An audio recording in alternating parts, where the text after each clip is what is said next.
Now we have a panel discussion on how to augment exports of tractor industry. I would like to invite Sumant Banerjee, consulting editor, ET Auto, to moderate this discussion.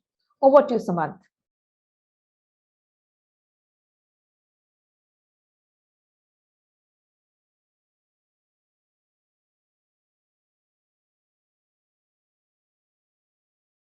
Good afternoon and welcome to ET Auto. Over the last 18 months, when the pandemic has deflated various parts of the domestic economy, including the automobile industry, the one segment that has not only remained solid, but actually gained momentum is the farm equipment segment, spurred by the resilience in the rural economy, which has been helped by bountiful monsoons over the last 2 years and good yield from the farms. Domestic tractor sales are on a high. What is often missed, however, is that during this period, export of tractors have also hit a crescendo. In fact, in the month of July, India exported over 11,000 tractors in a month, which is one of the highest ever. For a cyclical industry like this, it gives manufacturers a healthy cushion to offset any unforeseen shocks in the domestic market. Farm output, after all, is dependent on the vagaries of the weather, which nobody has any control over. To discuss this at some length, we have with us today two very special guests. I am pleased to welcome Mr. Gaurav Saxena, the President and CEO in charge of international business at Sonalika Tractors. And also with us is Mr. Suresh KV, the President and CEO of ZF India, one of world's largest auto component makers. Gaurav, to start off with you, what is fueling this kind of surge in demand for tractors from India, and which are traditionally our biggest markets? Good afternoon, Sumant. Actually, this trend we have seen in last 1.5 years, that for the export market, especially we have seen a surge in Europe as well as in the America region, where our volumes and the demand has gone beyond expectations. And in some of the markets where there is a lot of interest in the farm mechanization as well as for the food security, the governments have also supported the agriculture, and this is also fueling the demand for exports.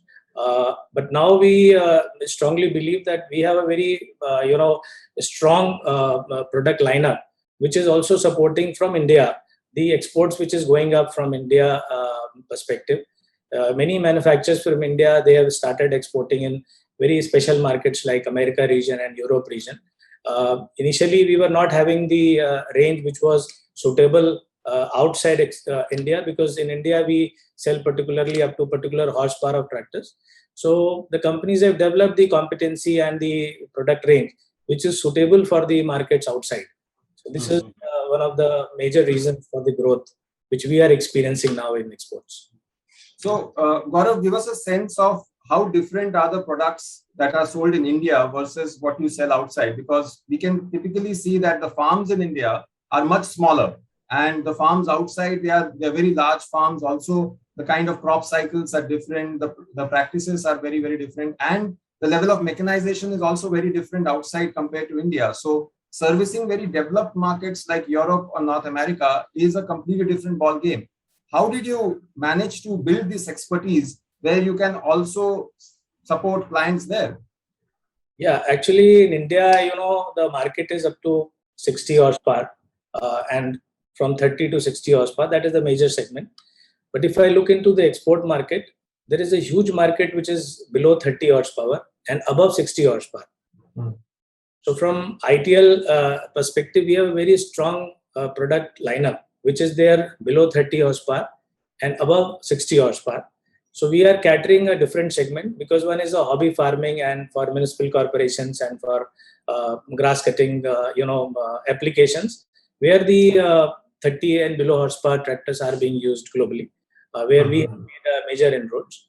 And above 60 horsepower, we have developed a CRDI range of tractors. We have a stage 5, tier 4 final, as per the new emission norms which are now applicable in these markets. So we have gone ahead and developed the products, and it is 75, 90, 100, 105, 110, 120, up to 120 horsepower, the range of tractors which we are giving. And there are much bigger farms. If in India you see, there are small farms, and because the population has grown, and so every family now it is divided. So they have a very small, the farms which are available. But outside there is a huge farms, because corporate farming is there, and people are using a bigger machines. So they Right. need a better technology. They need more comfort. Cabin tractors, AC tractors, AC fitted. So this is all which has also supported the product Uh-huh. for those markets, and it has given us a growth. So give me some numbers. How big do you think the potential is? Because like I saw, almost I think 10% of our revenues for the tractor industry in India right now is coming from exports. And like you are mentioning, that the demand is very huge. So for Sonalika, what is the kind of potential that you visualize over, say, the next 5 years? Actually, if you look into current scenario, this is the total industry for tractors is about 2 million. That is 20 Mhm. lakh tractors which are being sold India and outside India. And India is the major market. Almost 40 to 45% of the tractors are sold in India. If I consider the 20 lakhs or 2 million tractors which are being sold, In and out volume of, terms, yes. and so almost 50% in India, 50% outside. So there are Mhm. other major markets like USA, then Brazil, Turkey, Thailand. These are the major markets, other than the Europe, because Europe is having so many countries, if particularly. So in India, we expect that this year the export should cross more than 1 lakh tractors, Okay. about 1.25 lakh tractors, which we expect. And this Mhm. demand should grow, because Indian tractors are now very good quality. We are very competitive, and we have developed the competency and developed the technology to meet the demand outside. Mhm. So these are the one of the reasons. And in 5 years, I expect that this market of export should grow up to almost 2 lakh tractors from India. Okay. So almost double the capacity, double the levels that we will achieve this fiscal. So that's a quite a steep growth. KV, let me come to you now. And you heard what Gaurav has been saying about the potential for exports from India. I know you are very big in supplies to the passenger vehicles and commercial vehicle side of business. What are the kind of opportunities that ZF sees if India, as Gaurav was mentioning, becomes a big export hub for tractors? Obviously, you will also find a lot of traction here for your own businesses as far as supplying to these OEMs is concerned. Give us your view of how you are looking at this opportunity. Thanks, Sumant, and I think it's a great point subject to discuss. When all the industries are going through a difficult time, this is one industry, as you rightly said, which has been holding on. And I would also like to tell you one important aspect which we need to keep in mind is that in 2020, when the entire industries went through a difficult phase, thanks to the rural economy, we were able to hold on with some amount Yes. of growth, which had an impact on the passenger car and the two-wheeler industry as well. And as you also rightly said, the monsoon has been supportive, and India being an agricultural economy, this is the backbone of our business. So I think it's a very important step which the government is taking to push the agricultural economy to ensure that we are able to sustain our GDP growth, and if not, grow faster. And as Gaurav said, we are also seeing that the exports from India is becoming an important aspect, given the focus which the government is giving on Make in India for the global requirement, as well as the Atmanirbhar Bharat initiatives. So we in ZF have a little bit of a different approach. We are big in the European market, because of which we have the components which are needed for the higher horsepower, and there we initially struggled to applicate them in the Indian market because of obvious reasons. Now we are seeing that this is also slowly changing. If we are going to supply 100,000 to 200,000 tractors over the next 3-4 years per annum to the European countries, then we can look at the possibilities of industrializing our products in India to support the Indian OEMs to export in their export initiatives. The second important aspect which we need to keep in mind is that while we say that the Indian agricultural status is that we have smaller farms, but I think it's a matter of time before we also start looking at productivity in the agricultural side. We have been talking about improving this, and as that comes in, I'm sure that the larger farms will come into the picture, and that will really lead to the higher HP, higher horsepower tractors to be put in use. So in some cases, we are waiting and watching. In some cases, we can see that as the exports increase, this would become a good opportunity for ZF players like ZF to support the Indian OEMs in their export initiatives. Okay, so interesting that you are saying because the potential is big and we have started to export tractors out of here. So now ZF sees a bigger role for yourself. You already have a full-fledged technical center in Hyderabad. Is there some work which is already happening as far as these high-power tractors is concerned? Or if it is not, do you think in some years or in some time, some of the work can get transferred to India because you will have market and you will have clients here as well? You see, the main reason why we set up the technical center in Hyderabad was to look at engineering as a stream and look at the Indian talent to support the global requirement of ZF. And where, while there is a predominant, Hyderabad Tech Center predominantly handles the software development, there is a good amount of mechanical engineering development also which happens, which are in areas like benchmarking, in areas like development as well. So while we are an automotive focused organization, our industrial business is also an important aspect in the entire global in the global scheme of things.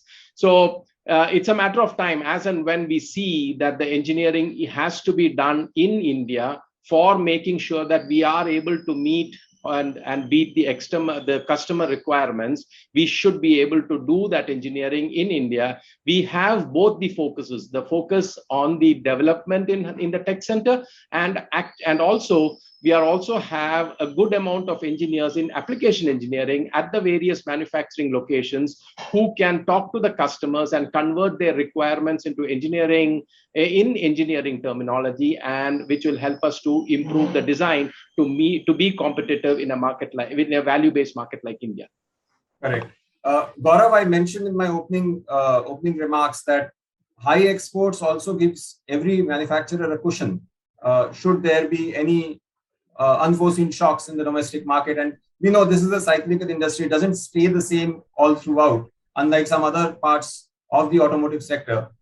Is that a strategy that Sonalika is working on, that let's make this export potential strong and let's try to exploit it as much as possible so that your domestic business also gets some breather in case there is any kind of a downturn? It is always important for any company not to depend only on a particular market, because if you have to see ups and downs are there in this industry. So from last 10 years we are focusing on exports, and we have also assembly plants which has been put up outside India also, where we are assembling our tractors. So in our planning, yes, definitely export plays a very important role. And we expect that the contribution will be much better what we contribute currently in the whole company in times to come. That export will have a much larger contribution. And for the company also, it is always you have alternatives. If India there is something is happening in the demand, then maybe the Brazil can support, or sometime the Thailand can support, or Turkey can support. So it is always important for a company to not to have over dependency on one market. Right. The other thing I wanted to speak to you about, whenever I talk about future technologies, be it autonomous technology or electrification, everybody is almost in consensus that at least in the farm equipment side in India, it will take time. It will probably be the last of all the segments to get electrified or automated. But I would assume that in developed markets, it is probably already happening in a bit or will happen faster. So to that extent, you will have to be prepared to cater to that. So do you also see that this future technology will, in your portfolio, happen first in exports, and then probably it will trickle down to the Indian market? Yeah, there is a lot of interest for the electric tractors or for the robotic tractors or maybe the new technologies. But I think in the farm sector, if you look into it, it is going to take little more time than the auto industry, because they are very different and the terrain is very different for the usage. So, but we are very focused and we are working for outside markets for electric tractors as well as for the robotic, some of the machines which we are working on. We expect in coming years the demand for the electric, especially the electric tractors or the agriculture machinery, is bound to grow, and we are definitely there to participate in that growth. And then ultimately it has to come to all the markets, because of the focus which is there, and most of the companies are working on it from India also. Okay. KV, I noticed that ZF is very active in this field globally. You already have showcased an innovation tractor. You have automated and electrical tractors in your portfolio. I don't know whether it is already there in the market or not, but I'm sure there are prototypes and there are a lot of work that is happening. Can you share some bits about that? What is ZF doing globally? Yeah, okay. ZF has been active in the electrical applications for both automotive as well as for the farm equipment sector. In fact, I know we already have the drives which are available and proved in the Indian market. The batteries and the electric motors and the drop boxes are being developed. So we are in an advanced stage where we can applicate quite some of these applicate electric drives into the tractor segment also pretty soon. As Gaurav rightly said, this is not going to be a desirable activity. This will become a necessity pretty soon, because this is the need of the hour as we are going into the sustainability targets around the world and in India as well. So I think it is important for all of us to be prepared for it. ZF is well prepared, as and when we see that the Indian manufacturers or the global manufacturers who are in India are ready to use them. We will find out the suitability of our products, create the business cases to ensure that to looking at the volumes, and make sure that if it is a commercially viable proposal, we can look at applicating them in the Indian market as well. Do you think some of the research work can also happen in India? Is there, because you will need some kind of a intel from the Indian market, because the needs will probably be very different. Yes. So do you think in future, not now, there will be a lot of research work that will happen in India? Definitely. You see, whenever we are applicating a product which has been proved in Europe, we cannot just take, it is not a plug and play into the Indian market. We need to look at them. I call it as adopting the right products and adapting it into the Indian market is an absolute need. So that's where the Indian engineers and the engineering teams will play a critical role in ensuring that the products, without losing its fit or function capabilities, we are able to applicate in the Indian market, because again, India is a price sensitive market and India is a value based market, because of which we need to ensure that this is becoming competitive in the Indian scenario as well. And this will also call for high levels of localization, where you need to look at suppliers being developed. So it's a little bit of a 2 to 3 year journey. But as and when we see that there is an opportunity in the Indian market, either for the local needs or for the exports, we will definitely pitch in. Okay. Gaurav, when we talk about farm equipment, obviously tractors is what comes to our mind immediately. But farm equipment sector is not just about tractors. There are so many other equipments that go into it. And the potential for that in India is also very, very high, because even though in the last decade or so, there are lots of things that have happened as far as farm mechanization is concerned, we are still nowhere close to what the global standards are. So to that extent, give us some insights about the other bits of the farm equipment side and what Sonalika is doing there. Actually, we have another vertical which is taking care of the implements business. So we are making all primary and secondary implements in India. And also we have good export of these implements outside India also, because price and we are very competitive in price. And without implements, tractor is of no use. Absolutely. So we always very focused, and we can see that now the market is going to expand in this segment from India, where we can have better implements, bigger implements which can be exported from India. So the company is working on this direction, and we have already seen a very positive response from the overseas markets about the implements business, or implements which are high-end implements from India. So the potential for exports, is it the same as tractors, or is it more or less compared to tractors which we generally talk about? It's a much bigger industry. If you see the implement, there are many players are there.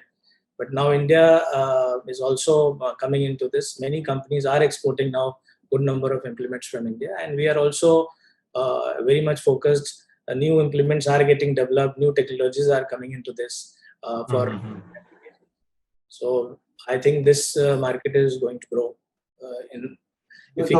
The one challenge that we are foreseeing and we are already witnessing in the automotive industry generally is the problem of chip shortage and supply side constraints. Is that something that bothers you as well, or is it something that the tractor industry is insulated from?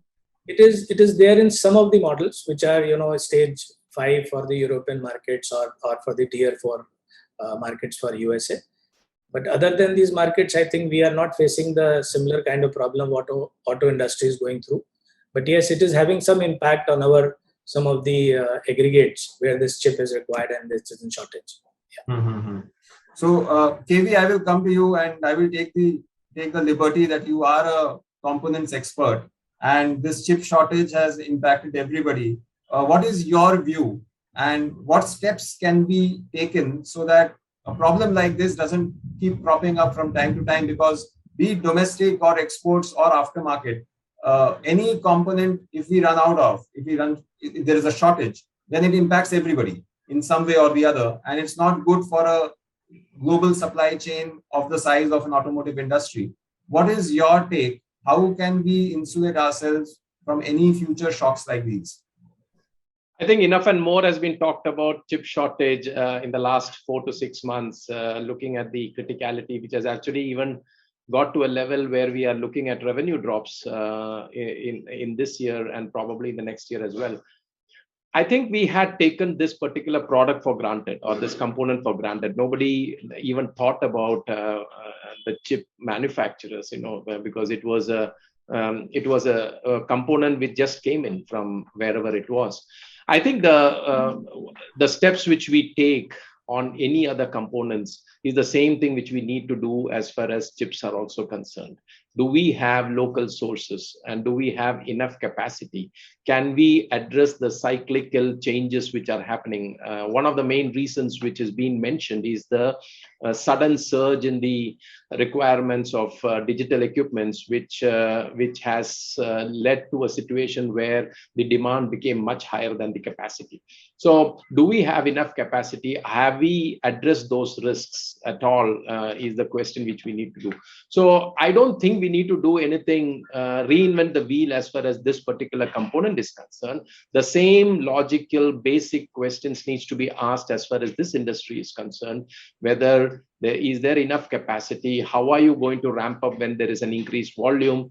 Do you have logistics covered, the logistics risk covered by having good amount of suppliers in our region? And I think once these questions are answered, I'm sure that we will be able to reach a level where such issues never come back in the future. Right. Lastly, Gaurav, I'll come to you, and this is a question I will go to KV as well for. Any challenge or anything that we should be careful about? Because from what I gather is that tractors are on a high and export potential is very, very big. So it looks like we just have to execute. But there must be something that you should be wary about. There could be some red flags. What are these that you look out for, which can upset the whole story? Actually, the major problem with the industry is facing currently is the increase in the cost and the raw material cost. So the overall, if you look into the machine, it has become very expensive, and along with this, the huge problems in the logistic side, where it has gone 10 times cost in certain markets. I'm particularly talking about exports.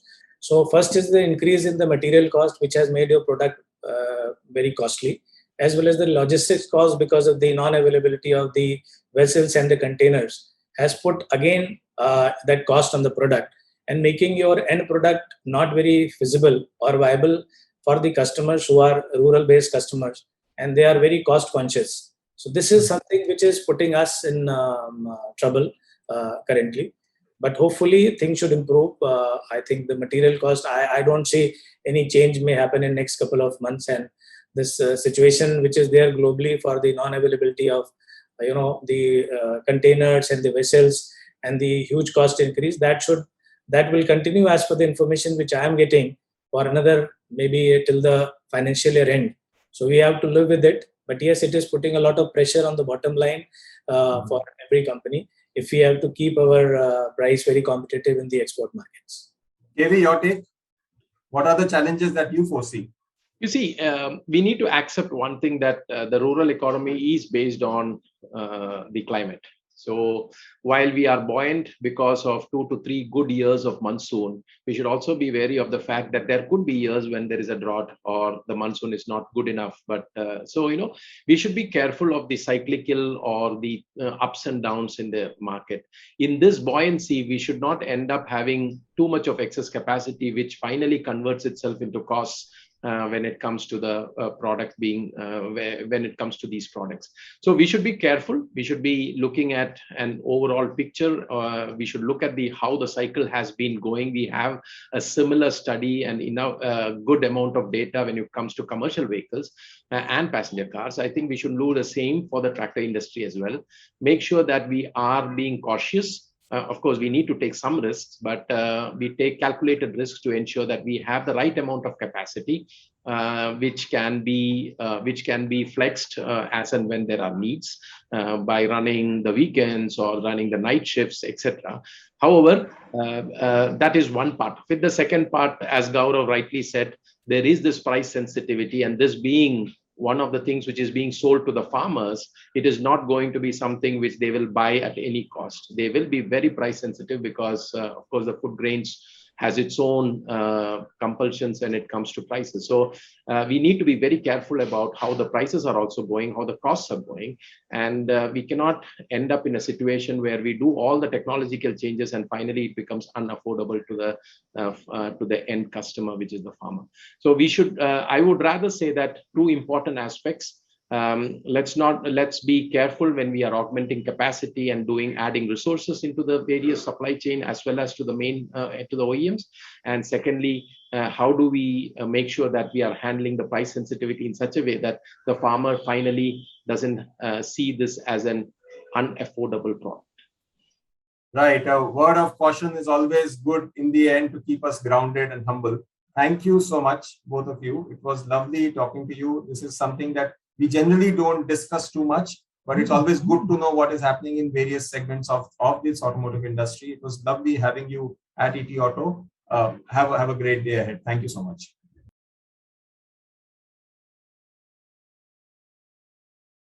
Thank you everyone for sharing your point of view. With this, we have come to the end of the day-long summit.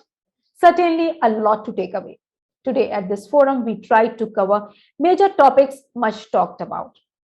Our subject matter experts tried their best to discuss and deliberate on all the possible solutions and challenges. Now it's time to wrap up. On behalf of etauto.com, I would like to thank all our esteemed speakers for their precious time and the powerful content you all have shared with the audience. My special thanks to all the participants for being here today. Your active participation made this event a mega success. Finally, my gratitude goes to our partners for believing in our concept. Once again, thank you to all of you. Take good care of yourselves and your loved ones. Stay safe and keep the engagement on social media alive by using the hashtag ETAuto FEVS.